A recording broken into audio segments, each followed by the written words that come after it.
At ito nga mga idol, pagkatapos ng isang project ay meron na naman tayong bago. Sadyang gayon, pagkatapos ng isa ay dapat laging may bago.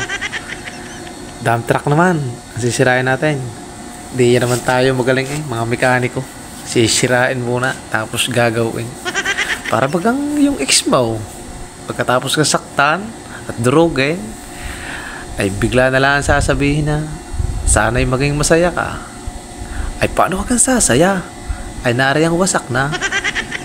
At ito nga mga idol, tapos ang 3.5 taong pag-check up, ay may nakita ring sira na itago na lang natin sa pangalan torque rod.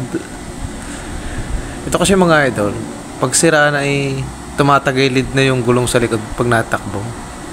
Ika nga umihiwalay ng landas doon sa kasawa niya. Kaya dapat lagi mo hihigpitan ang hawak sa torque rod ng jowa mo para hindi humiwalay. Siguro ay nasira na rin sa katagalan.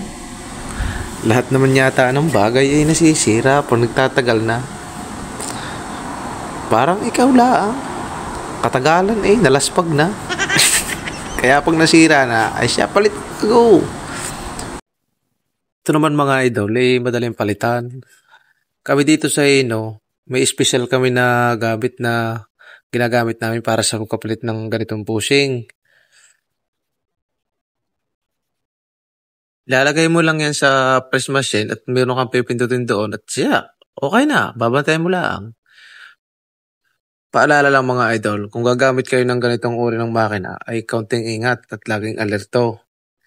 Dahil minsan ito ay natalsik, minsan ay natagilid, ay pagka tinamaan ka nito ay para ka napalaban ng buksing.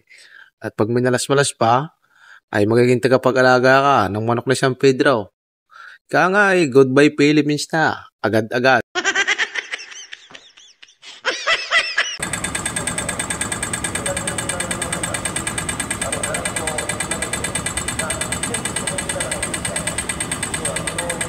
Fast forward tayo mga idol.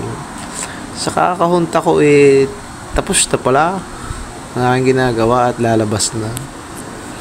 Ay siya, paano? Paalam sa iyo, hanggang sa muli. Huwag ka nang babalik at masakit. Ay, lumabas na. Bye-bye.